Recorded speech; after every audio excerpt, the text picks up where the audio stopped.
Bonsoir frères et sœurs, de partout où vous nous suivez, pour ceux qui sont le soir, et bonjour pour ceux qui sont le jour. De partout où vous nous suivez, nous sommes très heureux de revenir encore aujourd'hui devant vos smartphones, vos téléphones, devant vos ordinateurs, et certains nous suivent à partir de la télé parce qu'ils peuvent connecter leur ordinateur à la télé et faire passer à la télé pour que toute la famille y regarde. Nous vous saluons. Je salue maman Gertrude, je salue maman Anikas, maman Wiva, shalom, Dorian Moukania, bonsoir, Evelyne Grâce Kabunji, bonsoir maman Lina, Alicen Moutekwa, que Dieu te bénisse d'être là en ligne, Alvin Nicho, Max Daniel, je vous salue vous tous. Alors, partagez avant qu'on entame notre programme, avant qu'on commence l'enseignement, partagez la vidéo, invitez vos amis, taguez les amis, partagez simplement sans pour autant lancer de watch party afin que nous soyons tous là. Partagez dans d'autres pages, dans d'autres groupes, invitez les amis, taguez les amis, écrivez les noms des amis. Maman Yuari Kiboko, nous vous saluons. Victoire Luanzo, que Dieu te bénisse pour ta fidélité. Et c'est pas facile pour vous qui êtes en Inde, vous suivez le programme vraiment très tard dans la nuit. Je crois qu'il est actuellement 1h30 chez vous, 1h30 chez vous, alors c'est très tard, vous finissez vers 2h, donc c'est un sacrifice énorme que vous faites, que le Seigneur vous bénisse. Alors partagez, invitez les amis, partagez. Alors nous allons prier. Seigneur, nous te bénissons parce que tu permets que nous soyons là aujourd'hui.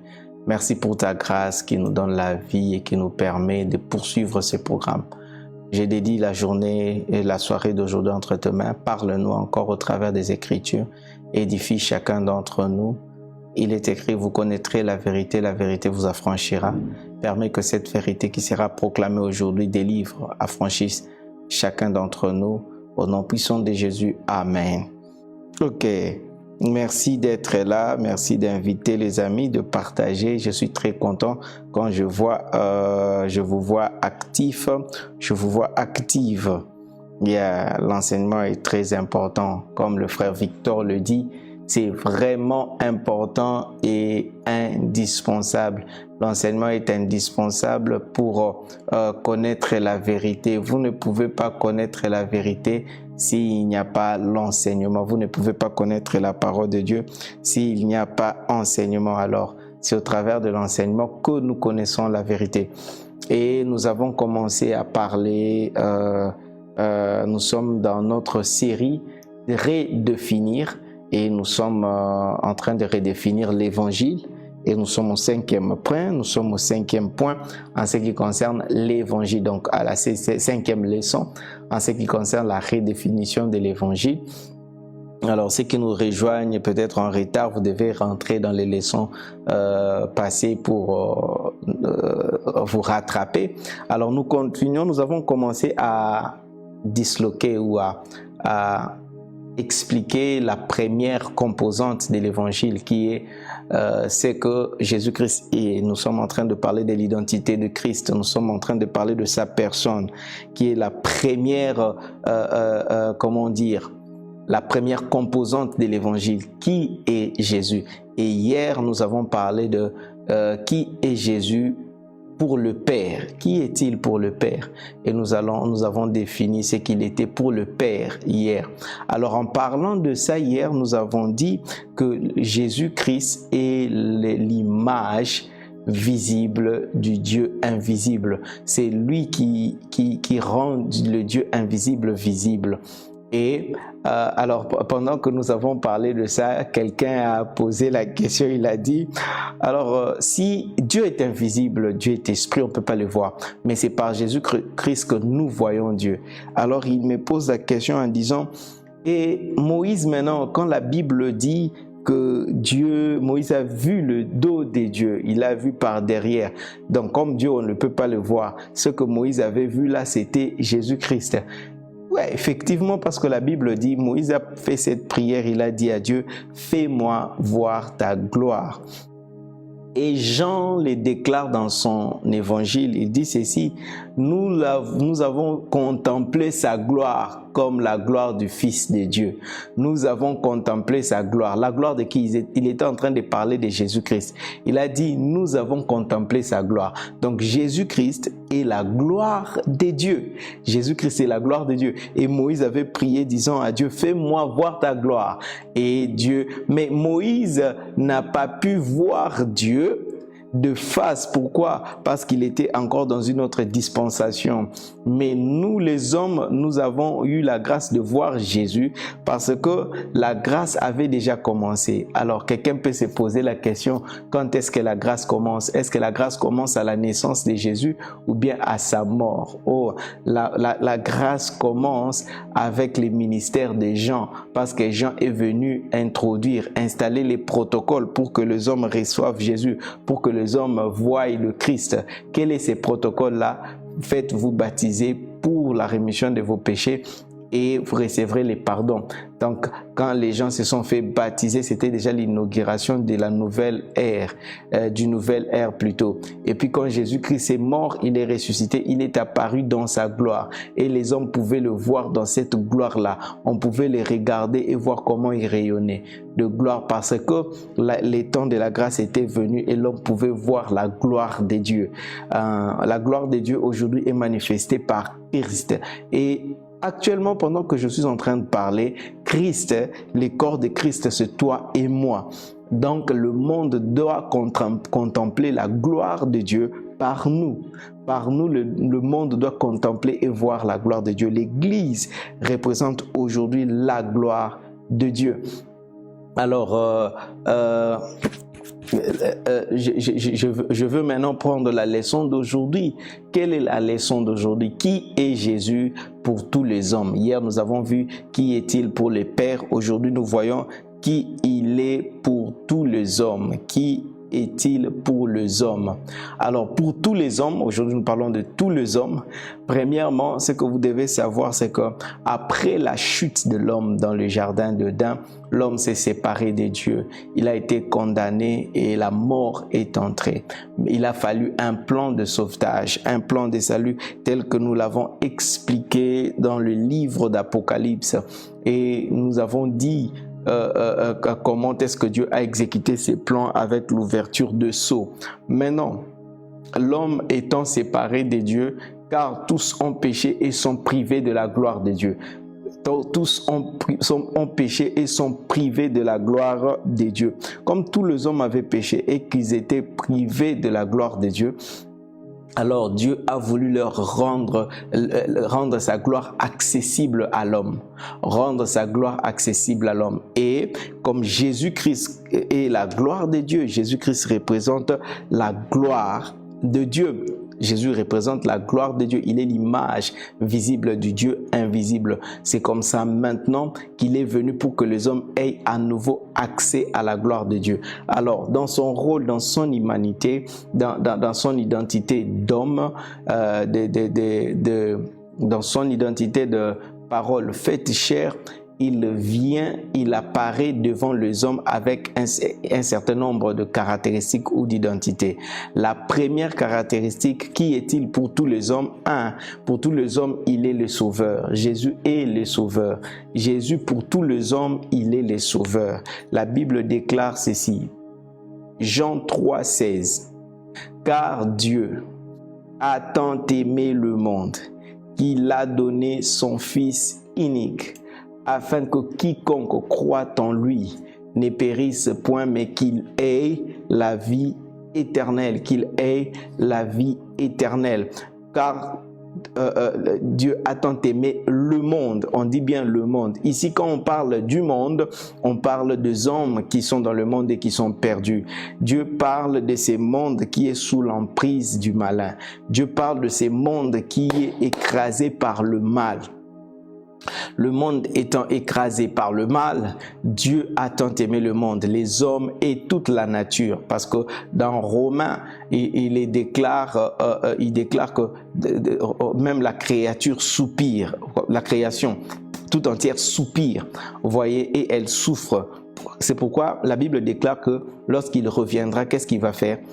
Il va créer des nouveaux cieux et une nouvelle terre. Il va renouveler tout parce que cette terre ici est en train de souffrir sous l'emprise de l'ennemi. Excusez-moi.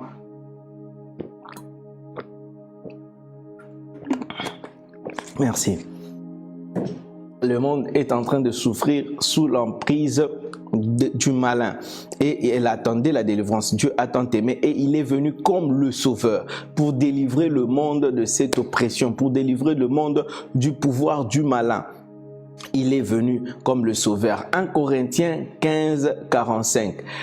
Personne n'a demandé à Dieu le salut. Aucun homme n'a dit Dieu viens nous sauver, mais c'est l'amour de Dieu qui a agi pour sauver les hommes. C'est Dieu seul.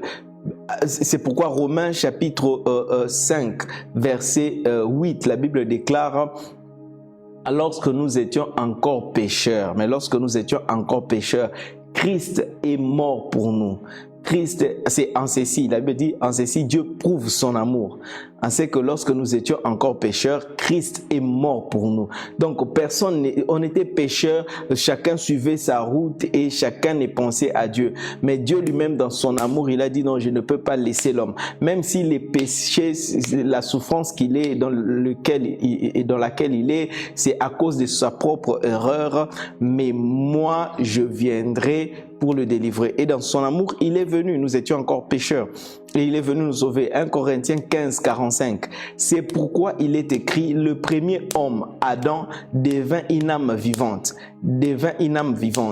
Alors, c'est par Adam que toute l'humanité est tombée. Et la Bible dit, le dernier Adam est devenu un esprit vivifiant. Le dernier Adam.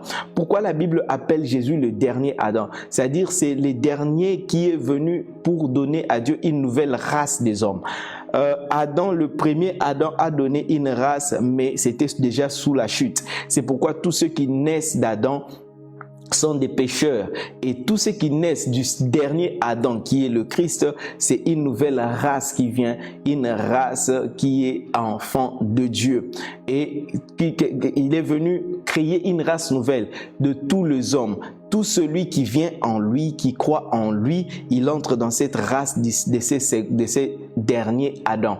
Parce que la Bible déclare qu'il est devenu un esprit vivifiant. Il donne la vie aux hommes. Jean 1, verset 9. Cette lumière, parlant de Christ, il dit cette lumière était la véritable lumière qui, en venant dans le monde, éclaire tout homme. Donc Jésus est venu pour les hommes. Il est venu pour sauver les hommes, les enlever du pouvoir de l'ennemi. 2 Corinthiens chapitre 5, 19. 2 Corinthiens 5, 19. La Bible déclare ceci. Car Dieu était en Christ. Oh. Car Dieu était en Christ, réconciliant les mondes avec lui-même. Car Dieu était en Christ. Et car Dieu était le Christ. J'en ai parlé à la 3e leçon sur l'évangile. Dieu, c'est lui, Jésus. Alors, comme il était le Christ, il était en Christ, réconciliant les mondes avec lui-même. Il réconciliait le monde avec lui-même. On parle bien du monde. Quand on parle du monde, on parle des hommes. On parle des hommes qui sont séparés de Dieu à cause de leurs péchés. Il vient lui-même pour les réconcilier. Aucun homme n'a couru vers Dieu, mais c'est Dieu qui a couru vers nous pour nous délivrer. Et il dit ceci, n'imputant point aux hommes leurs offenses, et il a mis en nous la parole de la réconciliation. Dieu ne compte pas le mal d'un homme sur un homme. Quand un homme est pécheur, peu importe le mal que l'homme a fait, qu'il soit assassin, qu'il soit meurtrier, qu'il soit voleur, escroc, impudique, quoi, je ne sais pas quoi, quand il vient en Christ, Dieu ne lui compte plus ces mal-là. Quelque part en anglais, on dirait « it is not fair ». It's not fair. Donc, c'est-à-dire que Dieu ne joue pas notre jeu à nous. C'est comme si c'est injuste quelque part. Quand Dieu vient, il pardonne un homme, il oublie les péchés. Dieu traite celui qui s'est converti comme s'il n'a jamais péché. Dieu traite, même si toi tu as marché correctement durant ta vie et puis à un certain moment tu t'es converti. Et celui qui a mené sa vie en faisant des mauvaises choses, le jour où il croit au Seigneur Jésus-Christ, tu es au même pied d'égalité devant le Seigneur avec lui. Et pire encore, Dieu peut faire avec celui-là beaucoup plus de choses qu'avec toi qui semblait être correct ou qui était correct. Vous allez remarquer que Dieu va prendre un bandit, Dieu va prendre un impudique, Dieu va prendre quelqu'un qui a fait des dégâts, il l'utilise de manière extraordinaire. Nous connaissons tous l'histoire de Nicky Cruz. Nous connaissons plusieurs témoignages. Sometimes it looks like God is not, like it does not play equally with us, or it is not acting good towards us who have behaved well. Et quelquefois c'est comme ça. Tu te dis, mais moi je me suis bien comporté, pourquoi Dieu ne m'utilise pas beaucoup? Il utilise l'autre plus que moi. Dieu est Dieu. Ça, c'est l'amour de Dieu. Alors tout celui qui vient à Dieu, il expérimente. Dieu n'impute pas les péchés. Et j'aimerais prendre cette portion pour t'exhorter, toi qui me suis. Si tu étais dans le monde, peu importe ce que tu as fait, peu importe les mal que tu as fait, depuis que tu es venu en Christ, sache-le, il a pris un habit, il a plongé dans son sang et il a effacé, il a souillé, il t'a rendu pur. Ne te regarde pas par rapport aux choses que tu faisais alors que tu étais dans le monde. Ne te considère plus comme tu t'es considéré avant. Tu es enfant de Dieu, saint de Dieu, et sache-le, il n'y a rien qui limite l'action de Dieu dans ta vie. Ne pense pas que parce que tu étais mauvais, Dieu ne va pas t'utiliser beaucoup. Au contraire, Dieu va t'utiliser davantage pour confondre la sagesse des hommes, pour confondre la philosophie des hommes. C'est pourquoi ne te regarde pas, ne te minimise pas, ne te méprise pas pour dire moi dans le monde j'ai fait tellement de mauvaises choses, je ne crois pas que Dieu peut m'utiliser jusqu'à tel niveau, je ne crois pas que Dieu peut m'utiliser. Non, Dieu peut t'utiliser au-delà de ce que tu penses, comme si tu n'as jamais commis un seul péché. Alléluia. Ça c'est Dieu. Ça c'est Dieu. Il peut t'utiliser comme si donc tu n'as jamais même commis un seul péché. Et c'est que l'amour de Dieu, il est le sauveur des hommes. Sache-le, pour les hommes, il est le sauveur. Et quand on parle de sauveur, il sauve intégralement. Et j'aime cette chanson qui dit « Mighty to save, my God is mighty to save ». Il est puissant pour sauver. Il est puissant pour sauver et il sauve de manière totale et intégrale. Pour les hommes, il est le sauveur. Pour les hommes, quels hommes? Les hommes qui sont séparés de lui, qui sont séparés de sa gloire. Colossiens 1, 28, la Bible déclare « C'est lui que nous annonçons, exhortant tout homme et instruisant tout homme en toute sagesse, afin de présenter à Dieu tout homme devenu parfait en Christ. » L'apôtre parle de tout homme. C'est pourquoi les messages de l'évangile, nous ne devons pas regarder à la catégorie des gens pour dire celui-ci je veux lui prêcher, celui-là je veux peut-être vous faire rire un tout petit peu. Je ne sais pas si j'en ai partagé hier.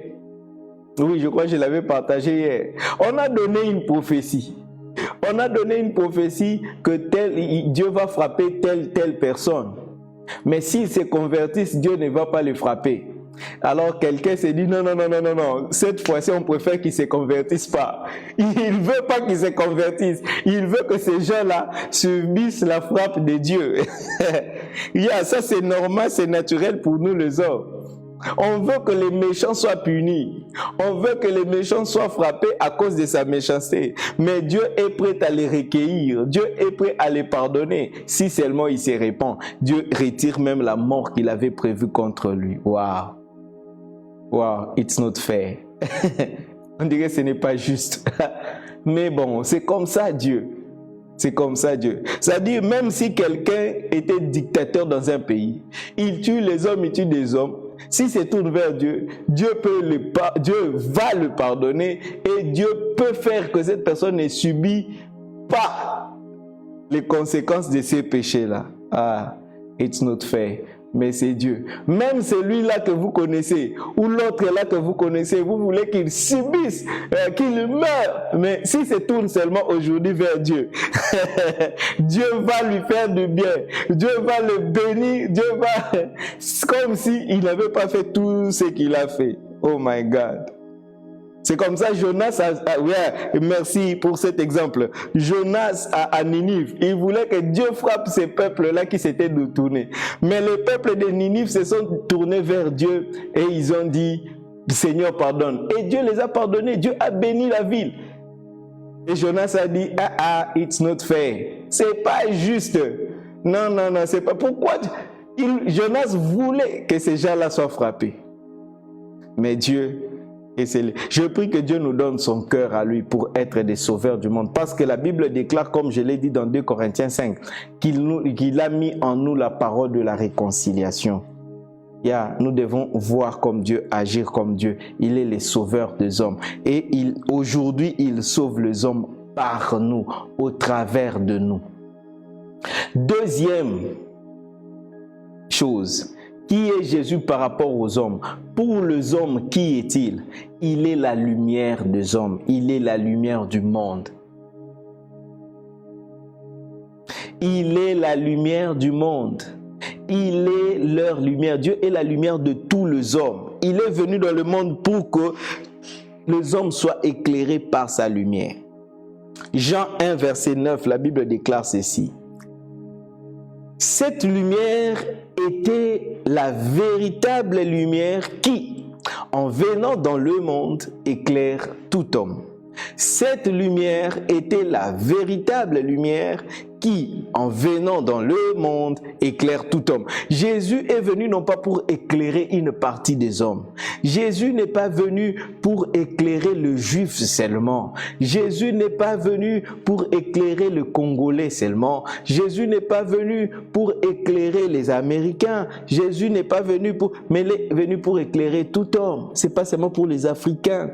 Il est venu pour tout homme, que tout homme reçoive la lumière, parce que les ténèbres recouvrent la terre. Le peuple des Zabulon et ceux de Nephtali, ceux qui sont dans l'ombre de la mort, ont vu une grande lumière s'élever. Yes, nous étions dans les ténèbres, mais il est venu avec sa lumière pour que tout homme voie la lumière. De la même manière qu'il fait lever son soleil sur les bons et les méchants, oui, son salut aussi, sa lumière qui est la vie, c'est aussi pour tout homme. Il est venu pour les hommes, il est la lumière. Et tout homme qui veut voir la lumière dans sa vie n'a qu'à se tourner vers Christ. Jean 9, verset 5. Jean 9, verset 5. Pendant que je suis dans le monde, je suis la lumière du monde. Ça, c'est ce que le Seigneur déclare. Pendant que je suis dans le monde, je suis la lumière du monde. Il est la lumière des hommes. Pour les hommes, il est la lumière. Et il dit ceci dans Jean 8, 12. Dans Jean chapitre 8, verset 12, il déclare, Jésus leur parla de nouveau. Et il dit, je suis la lumière du monde.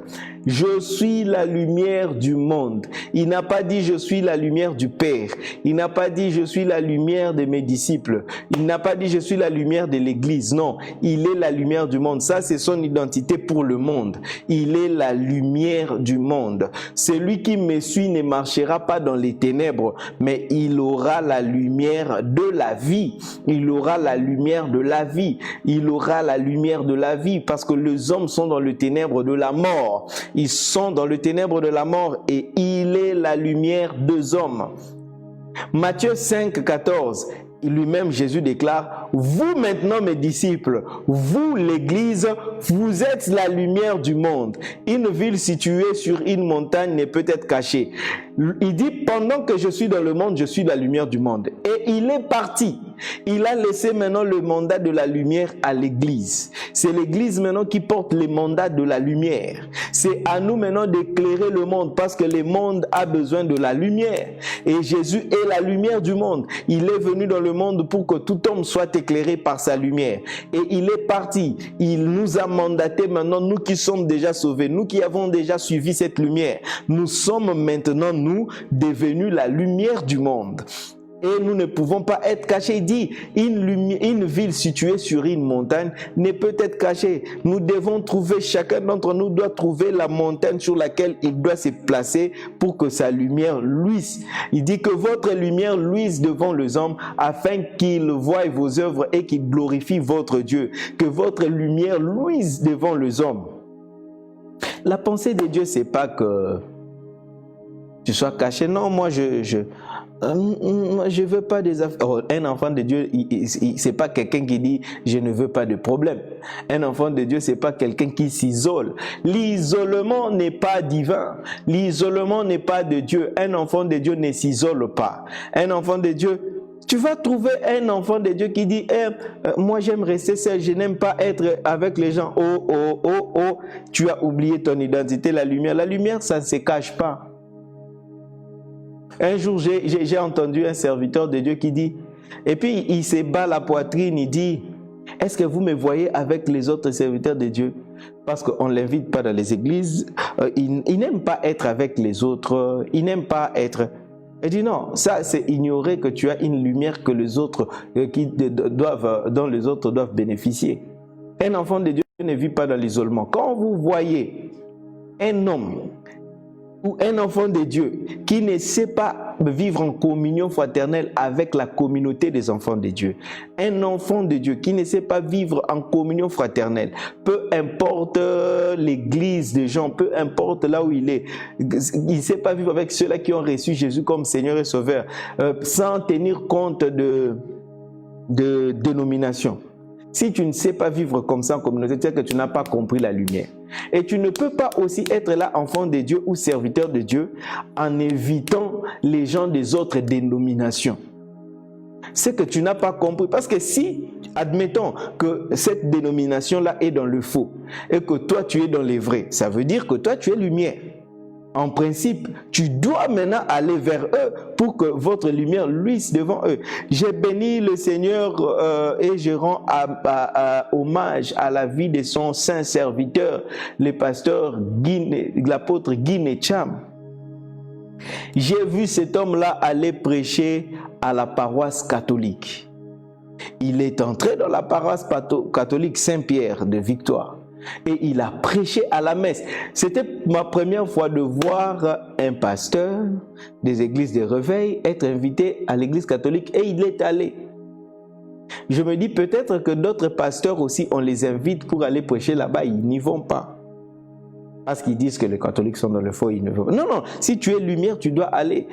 Hommage encore à cet homme de Dieu qui est déjà parti, Ravi Zacharias. Ravi Zacharias, vous savez quoi? On l'a invité à aller prêcher à l'église des Mormons aux États-Unis.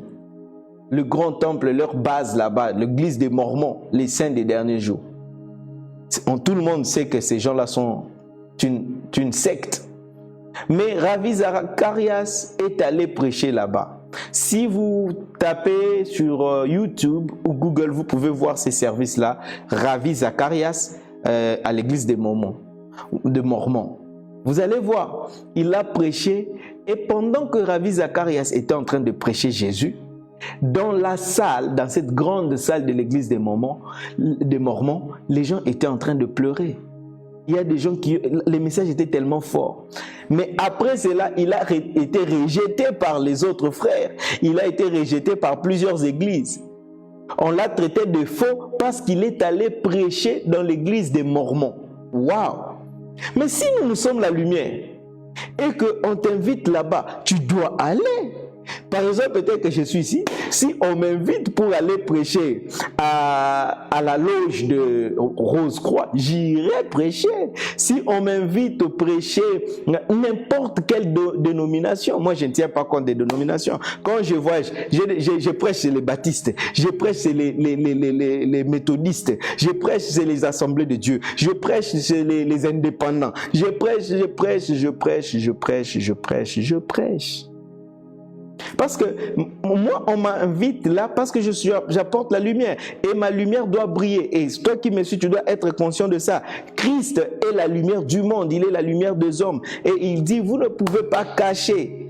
C'est-à-dire, ce n'est pas aux ténèbres d'aller vers la lumière. C'est la lumière d'aller vers le ténèbre.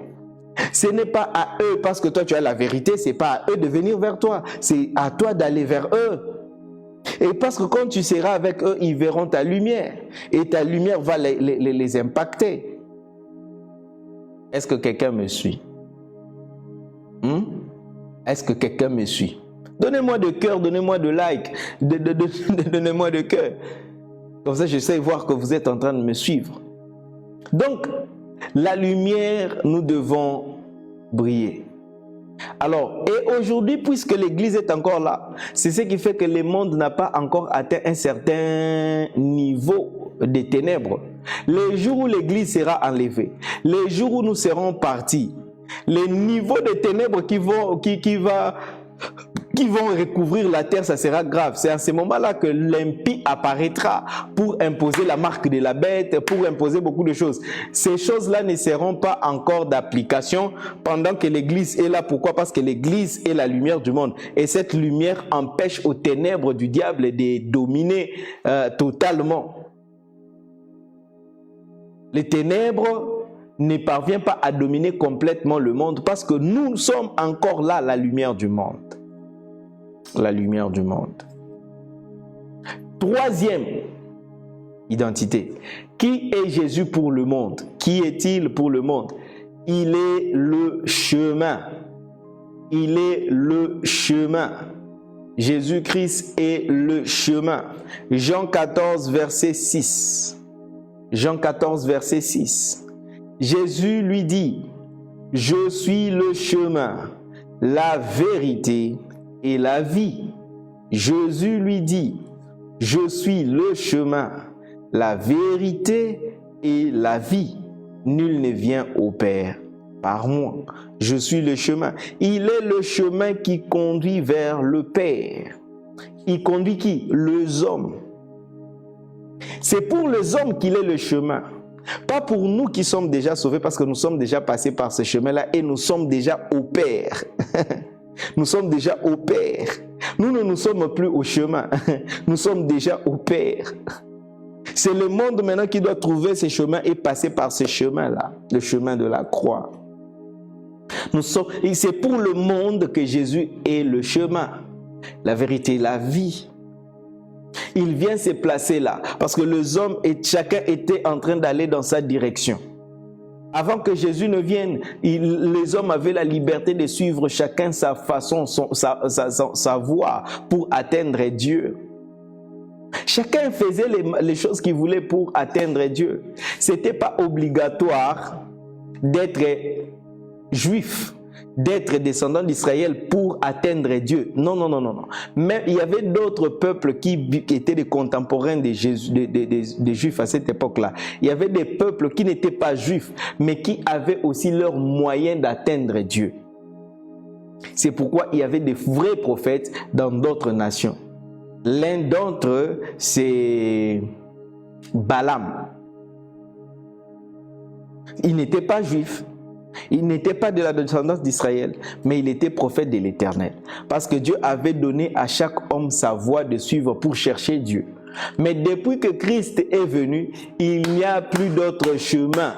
Il n'y a qu'un seul chemin pour atteindre Dieu, c'est le Christ. Personne ne peut atteindre Dieu par un autre moyen si ce n'est par le Christ. Et pour les hommes, il est le chemin. 1 Timothée 2,5.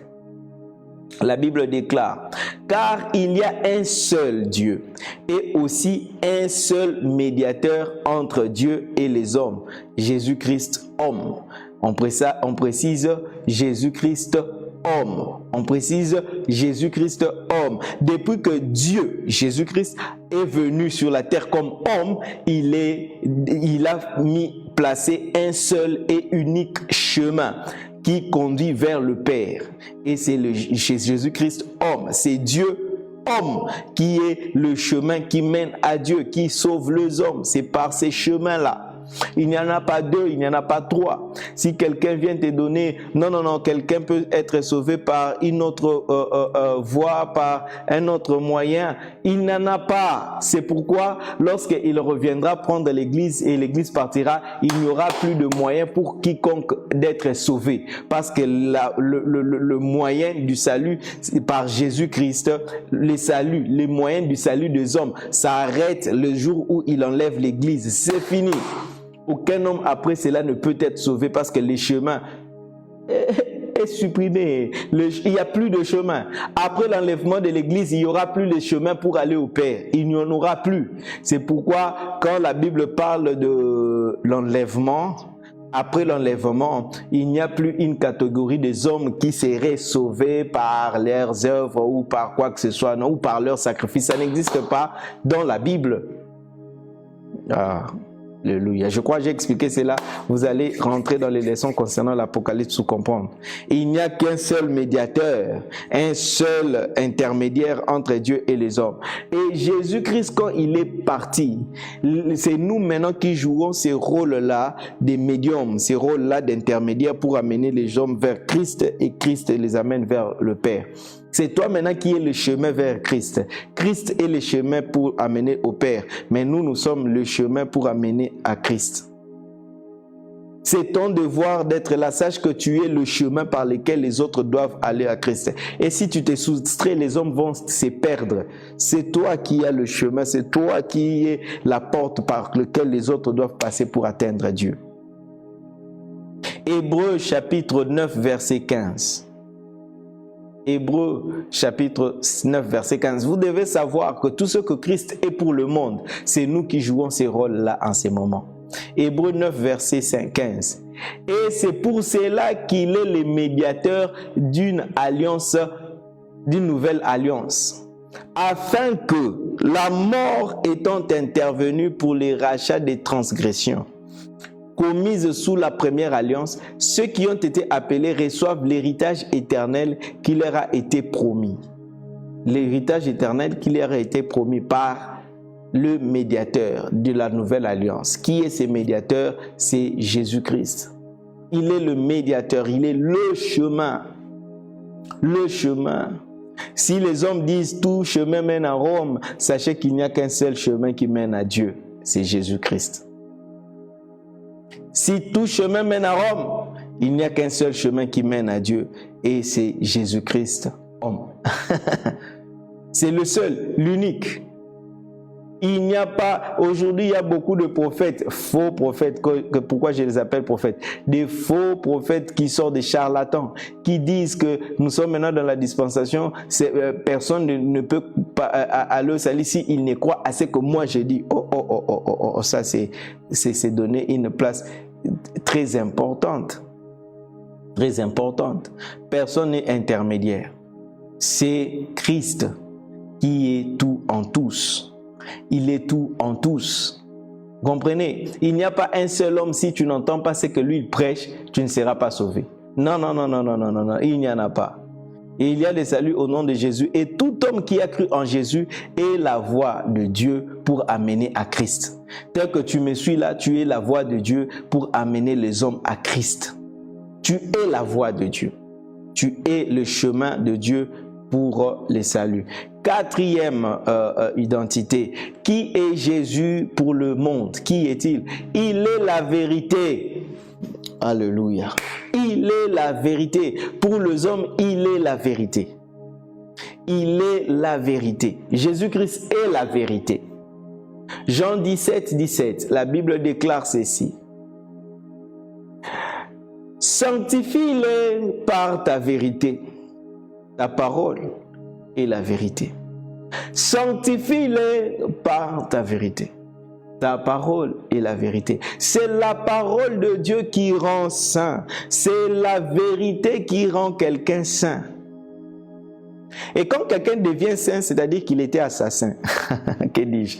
Quand quelqu'un devient saint, c'est-à-dire qu'il était souillé, qu'il était... Mais c'est la vérité maintenant qui enlève de cet état-là d'assassin, d'impur. pour te rendre pur, pour te rendre saint. C'est la parole de Dieu qui sanctifie. C'est la parole de Dieu qui permet aux hommes de marcher droitement selon Dieu. Vous ne pouvez pas redresser quelqu'un. Vous ne pouvez pas amener quelqu'un à bien vivre par des conseils. Les conseils sont bons, mais c'est la vérité qui sanctifie. C'est la vérité qui remet sur le chemin. C'est la vérité qui fera que cette personne abandonne telle chose, telle chose. C'est pourquoi quand tu es prédicateur, tu es pasteur, les coaching, life coaching, ça ne marche pas pour changer les hommes. Parce qu'aujourd'hui, nous avons de plus en plus de coachs à la chair de l'église qui essaient de... Un jour, il y a un frère qui est venu me voir, je me rappelle, c'est dans une ville, je ne vais pas citer le nom. Il est allé voir son pasteur. Et écoute le problème qu'il explique à son pasteur. Il dit, pasteur, je souffre d'un problème de masturbation et d'impudicité. Alors, quand je reste seul à la maison, je me mets à regarder la pornographie et ainsi de suite. Alors, il est venu, il veut la délivrance, il voulait que le Seigneur le délivre de ça. Écoute ce que son pasteur lui dit. Quand tu as ces désirs-là, ne reste pas à la maison, va chercher un ami ou bien va te promener et puis rentre à la maison. J'ai dit, et puis je lui ai demandé, qu'est-ce qui est arrivé? Il dit, j'essaie d'appliquer ça, mais ça n'a rien changé. J'ai dit, ça ne peut pas changer parce que ça, ce n'est pas la vérité. Tu ne peux pas dire à quelqu'un pour qu'il triomphe des désirs de la chair, pour vaincre la pornographie ou toutes ces choses-là, que quand il reste seul, qu'il sorte, quand ces pensées-là viennent, qu'il sorte, qu'il aille rester avec ses amis ou qu'il se promène. Non, le problème n'est pas là, le problème est dans son cœur. Le problème est dans son cœur. Et le conseil peut changer les choses de manière apparente. Il n'y a que la vérité qui apporte le changement, qui rend quelqu'un saint. Vous comprenez? Malheureusement, aujourd'hui même, on ne croit même pas à la vérité pour juste s'arrêter à dire aux gens, à proclamer la vérité. Bien-aimés, proclamons la vérité. Même quand les gens semblent ne pas écouter, les gens semblent ne pas suivre. Non, non, non, toi, sème seulement la parole. Dis la parole, proclame la parole. Tu verras comment les gens connaîtront la transformation. Jean 8, 32. Jean 8, 32, la Bible déclare, vous connaîtrez la vérité et la vérité, excusez-moi, vous affranchira. C'est la vérité qui affranchit. C'est la vérité, frère. Si vous me suivez, vous avez un problème de démons. Vous avez un problème où vous êtes tourmenté dans votre esprit. Vous avez un problème, je ne sais pas quel problème, vous avez besoin de délivrance. Ne cours pas à gauche et à droite. Première chose à faire, assois-toi et écoute la parole de Dieu. Assois-toi et étudie la parole de Dieu. Assois-toi et instruis-toi de la parole de Dieu. Quand tu seras instruit par la parole de Dieu, tu verras cette parole-là est puissante et efficace, vivante, plus tranchant plus que n'importe quelle épée à deux tranchants, capable de séparer jointure et moelle, âme et esprit. Elle juge les pensées des hommes. Cette parole opère. Ce n'est pas à toi de chercher de manière psychologique ou de manière intelligible à changer tes émotions ou tes sentiments. La parole de Dieu te délivrera. La parole de Dieu te transformera. Crois simplement, accepte-le. Les démons vont te libérer parce que ce n'est pas toi qui vas te libérer, mais c'est la parole qui va opérer en toi. C'est pourquoi la Bible déclare, vous connaîtrez la vérité et la vérité vous affranchira. Et pour les hommes, afin que les hommes soient délivrés de l'emprise de l'ennemi, Jésus est la vérité. Il est venu se présenter aux hommes comme la vérité. Une fois que tu connais cette vérité, tu es délivré. Connaîtrez la vérité et la vérité vous affranchira. Jean 17, verset 19. La Bible déclare ceci. Et je me sanctifie moi-même pour eux, afin qu'eux aussi soient sanctifiés par la vérité. Eux aussi soient sanctifiés par la vérité. eux aussi soient sanctifiés par la vérité. C'est la vérité qui rend pur. Si tu es là, tu es oppressé par des mauvais désirs. Si tu es là, tu es oppressé par une vie de péché. Si tu es là, tu es oppressé par des mauvaises choses que tu veux arrêter. Frère, la solution, ce n'est pas de penser à ces problèmes-là. La solution, ce n'est pas d'aller vers tel homme de Dieu pour la prière. La prière ne change pas la mauvaise vie d'un homme. La prière ne change pas le sentiment du cœur d'un homme. La prière ne change pas le comportement d'un homme, mais c'est la parole de Dieu, la vérité qui change le comportement d'un homme. C'est la parole, la vérité qui change la mentalité, les attitudes, qui change le cœur. La prière ne change pas le cœur, c'est la vérité qui change. C'est la vérité qui change. C'est pourquoi hier j'avais lu, la Bible dit quoi? Tout est sanctifié par la parole de Dieu et par la prière. S'il n'y a pas la parole, il n'y aura pas sanctification. C'est-à-dire s'il n'y a pas la vérité, il n'y aura pas sanctification. C'est pourquoi les hommes viennent à Jésus-Christ, non pas parce qu'ils ont prié « Seigneur, je te reçois dans ma vie ». Les gens sont sauvés parce qu'ils écoutent la parole, ils croient à cette parole et lorsqu'ils prient, ils sont sauvés, ils sont sanctifiés. C'est pourquoi quelqu'un qui confesse Jésus comme Seigneur et Sauveur sans entendre la vérité, cette personne n'est pas sauvée. Il faut qu'il entende d'abord la vérité, ensuite qu'il fasse la prière. C'est comme ça quand tu vas présenter l'évangile, rassure-toi que tu as bien présenté. C'est la vérité qui délivre les hommes. Et c'est pourquoi Jésus est la vérité pour les hommes. Seule la parole de Christ est la vérité. Jean 18, verset 37. Pilate lui dit, « Tu es donc roi ?» Jésus répondit, « Tu l'as dit, je suis roi. Je suis né et je suis venu dans le monde pour rendre témoignage à la vérité. Je suis dans le monde pour rendre témoignage à la vérité. Quiconque est de la vérité, écoute ma voix. Quiconque est de la vérité, écoute ma voix. Quiconque est de la vérité, écoute ma voix. » Quand tu reçois la vérité et que tu deviens de la vérité, tu entendras la voix de Jésus-Christ. Jean 1, 17. Car la loi a été donnée par Moïse, la grâce et la vérité sont venues par Jésus-Christ. La grâce et la vérité sont venues par Jésus-Christ. La loi par Moïse, la grâce et la vérité sont venues par Jésus-Christ. Maintenant, est-ce que la loi c'est la vérité? La Bible dit, la grâce et la vérité sont venues par Jésus-Christ. Ça veut dire que Moïse n'était pas dans la vérité. Là, tout le monde dit, waouh, tu veux dire que Moïse n'était pas... J'ai simplement dit ce que la Bible dit. Je ne sais pas dans quoi il était, mais je suis sûr qu'il était dans la loi. Et il marchait selon la loi. Mais nous marchons dans la grâce et dans la vérité parce que nous connaissons le véritable. La Bible dit ici, Jean 1, 17, car la loi a été donnée par Moïse. La grâce et la vérité sont venues par Jésus-Christ. Sont venues, c'est qu'elle n'était pas là. La vérité n'était pas encore là. C'est pourquoi tous les hommes pouvaient chacun suivre Dieu de sa manière. Mais depuis que la vérité est venue, on laisse tout, on vient maintenant à la vérité.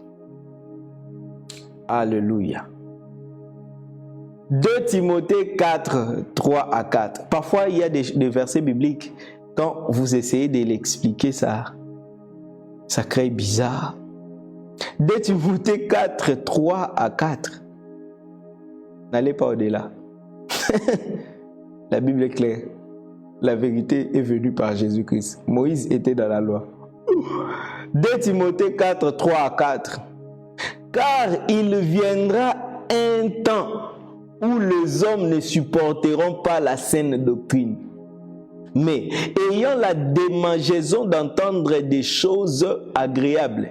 On ne parle pas de l'Église, on parle des hommes. Les hommes ne supporteront pas la saine doctrine, mais ayant la démangeaison d'entendre des choses agréables, ils se donneront une foule de docteurs selon leurs propres désirs. ils détourneront l'oreille de la vérité et se tourneront vers les fables. Vous savez, c'est comme ça, ne vous étonnez pas aujourd'hui de trouver une grande assemblée avec beaucoup de gens.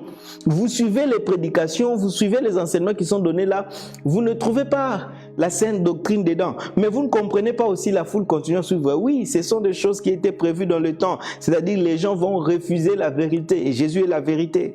Et ils vont se donner une foule de docteurs. Une foule de docteurs. C'est comme ça que vous devez vraiment vous assurer que vous êtes dans la vérité. Parce que quand une foule de docteurs vient te parler, celui-ci te parle le matin, l'autre te parle à midi, l'autre te parle le soir. Si tu n'es pas véritablement enraciné dans la vérité, tu vas suivre le mauvais vent. J'ai raconté tout à l'heure, j'ai partagé une expérience avec un bien-aimé ici. On discutait. Et je lui ai dit, une fois j'étais allé évangéliser au Bas-Congo, j'étais en train d'évangéliser les gens de l'église de Noir.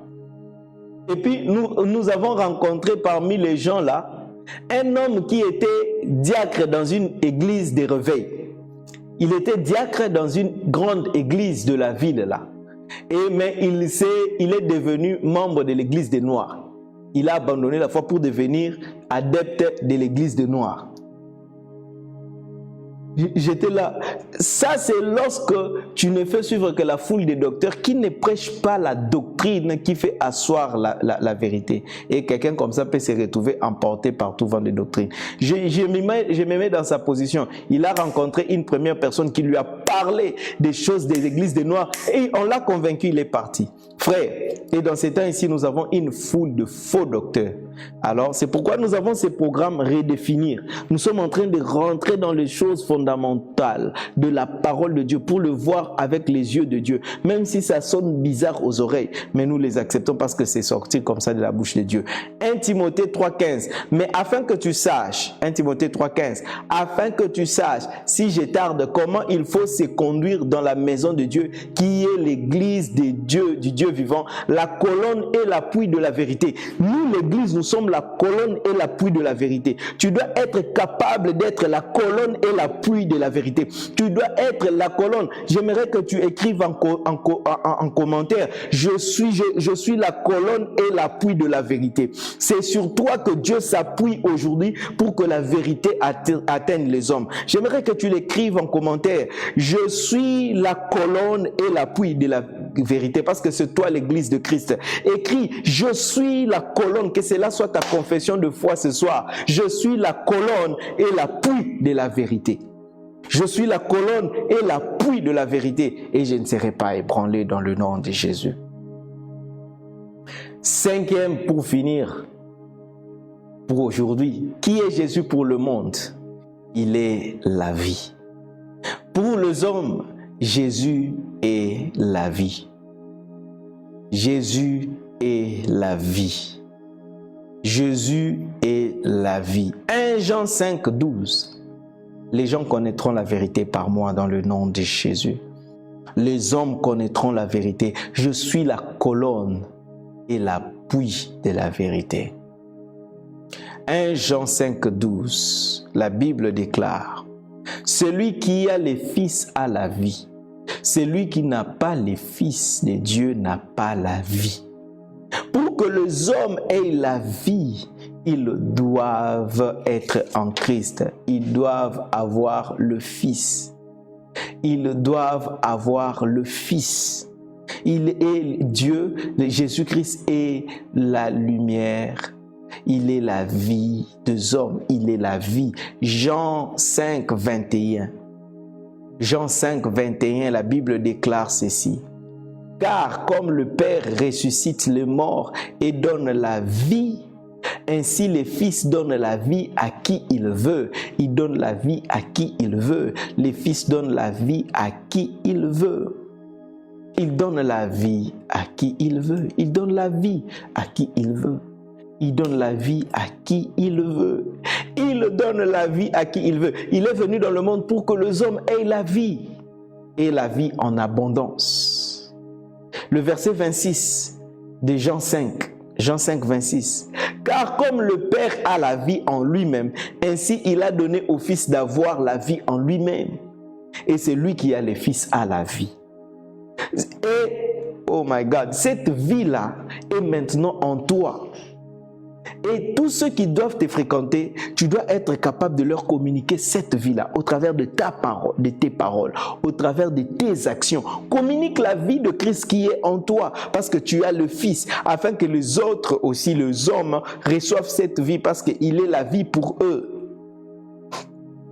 Jean 3,15, afin que quiconque croit en lui ait la vie éternelle. Afin que quiconque croit en lui ait la vie éternelle. Il est venu pour que tout celui qui croit ait la vie éternelle.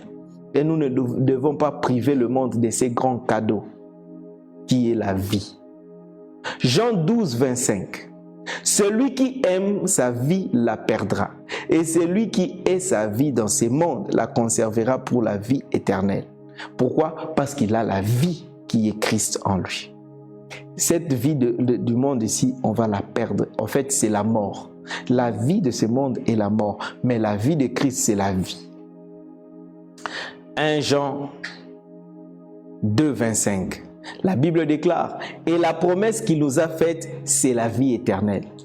Donc, il a fait la promesse de la vie éternelle. Celui qui les reçoit, il reçoit la vie, et cette vie en lui sera la vie éternelle. Jean 3,36, la Bible déclare ceci, celui qui croit au Fils a la vie éternelle. Celui qui ne croit pas au Fils ne verra point la vie, mais la colère de Dieu demeure sur lui. La colère de Dieu demeure sur lui. C'est-à-dire tous les hommes qui n'ont pas le Christ en eux, tous ceux qui n'ont pas reçu Jésus dans leur vie, la colère de Dieu est sur eux. Ils demeurent sous la colère de Dieu, c'est pourquoi ils iront en enfer. Et Jésus est venu pour leur donner cette vie qui va leur épargner, qui va les épargner de la mort. Et c'est par nous aujourd'hui que le monde reçoive cette vie. C'est pourquoi nous ne devons pas nous taire. Nous devons parler et nous devons agir pour que le monde voie cette vie et qu'il la désire afin qu'il la reçoive. 1 Jean 2, le dernier texte que nous allons lire pour clôturer. 1 Jean 1, 2. 1 Jean 1, 2. Car la vie a été manifestée.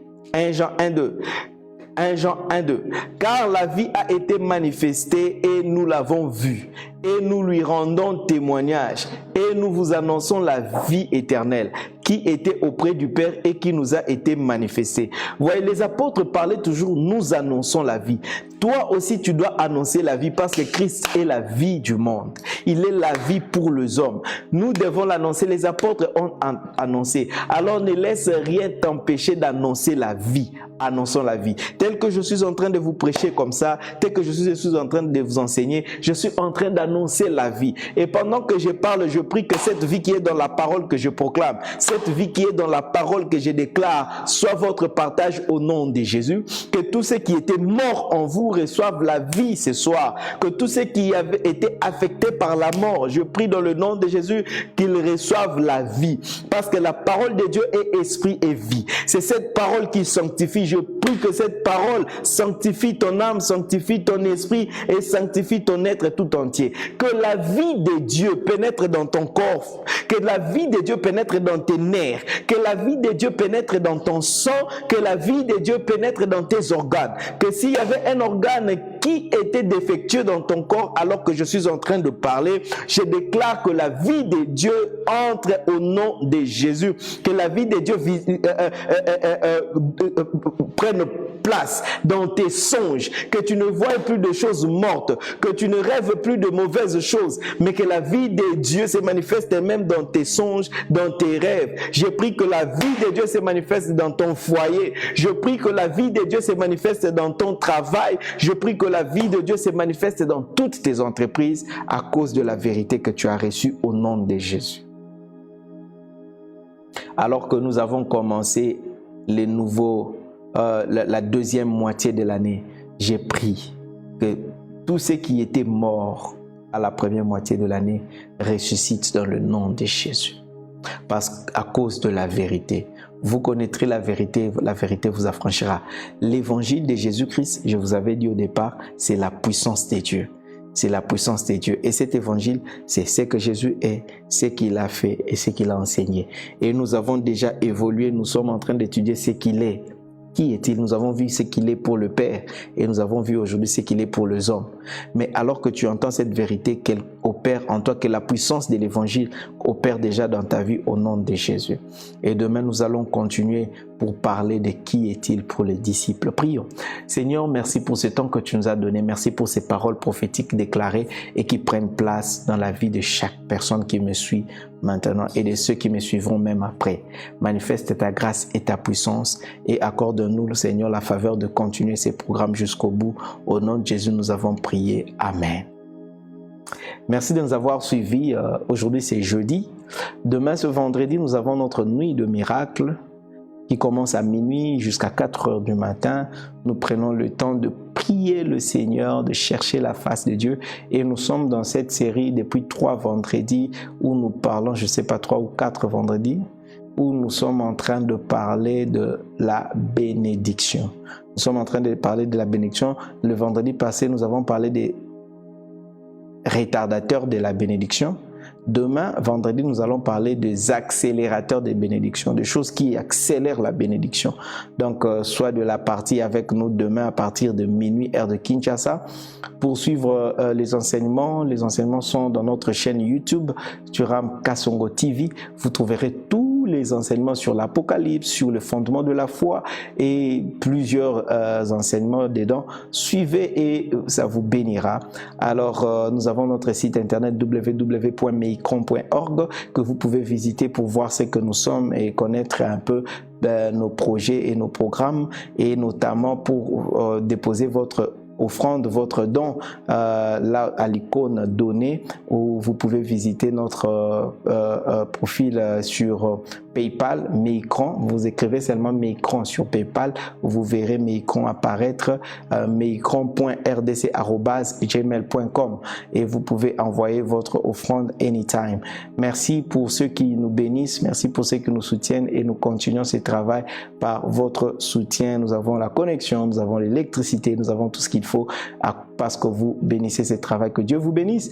Alors, samedi, nous nous reposons bien sûr et nous allons répondre dimanche. On verra peut-être dimanche, on commencera avec la série des questions. Donc, envoyez déjà vos questions, posez vos questions et dans les messages, nous allons prendre les questions et nous répondrons aux questions. Pour ce soir, je vous dis au revoir. Que mon Dieu vous bénisse. Merci d'avoir été nombreux à nous suivre. Que la faveur de Dieu soit avec vous. Et on se voit demain à la nuit de miracles. Bye bye.